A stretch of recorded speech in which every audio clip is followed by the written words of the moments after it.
Well, the best word that I've heard a lot of us and the people in the Park Service use is it's devastating.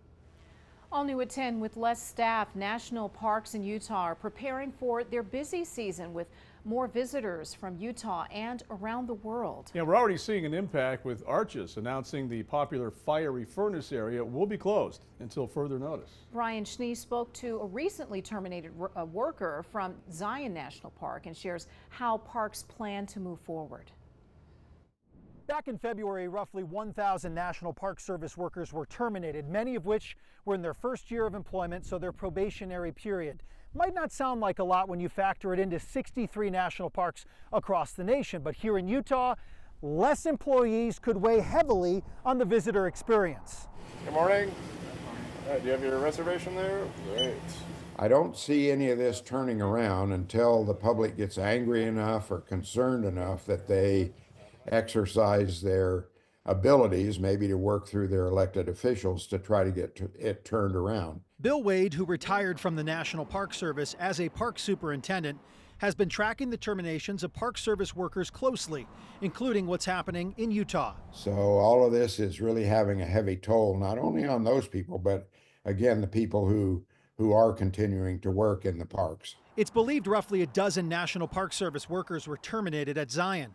Staffing cuts coming in the middle of February, which according to National Park Service data was the second busiest February since 1979 at Zion National Park, with 162,438 visitors.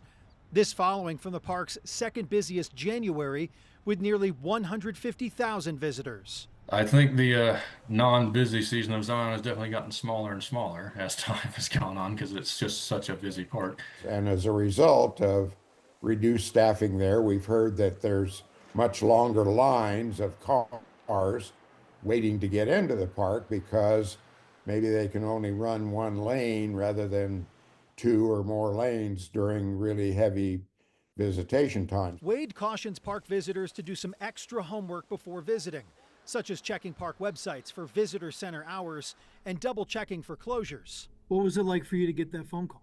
State of shock, I suppose.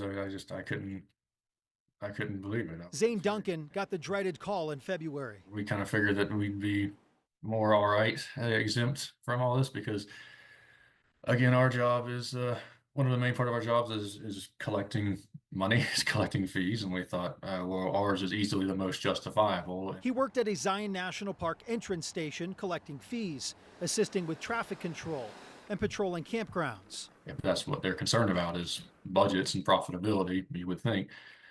Evidently, no. Zane was in his probationary period when his position was terminated. He moved from South Carolina to Utah for the job and began working and living in Springdale in June 2024. So many people have had, the rug pulled out from under them in their lives, and again, I'm not the only one who left their home and took what they could carry with them to come out here. As for Zane, he'd still put the uniform back on if given the chance. There is no other job quite like it. Something like this happens, and then if it's any other kind of workplace, you'd be like, well, I'm not going back there, but I still want to come back more than anything. National parks are hiring their seasonal workers right now. Bill Wade telling me it's a little bit later on in the year than normal.